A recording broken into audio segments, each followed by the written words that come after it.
ఓయమ్మా ఇన్ని కడగాల ఇలా కాదు చెప్తా ఉండు. అయ్యగారు అయ్యగారు సింక్ లో కాక్రోచ్ పడింది అయ్యగారు. పోయి చూడబోతారు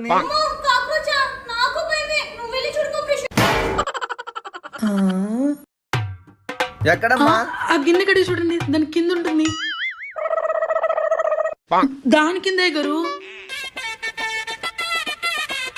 ఆ ప్లేట్ కింద అయ్యగారు.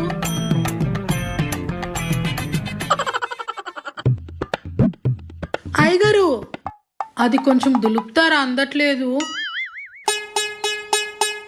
అక్కడ అక్కడ అయ్యగారు, అక్కడ అయ్యగారు, అక్కడ కూడా అయ్యగారు. అమ్మగారు అంట్లన్నీ కడిగేశాను, బూజులన్నీ దులిపేశాను, నా పని అంతా అయిపోయింది అమ్మగారు, నేను వెళ్ళొస్తా. అవన్నీ చేసింది ఏంటంటే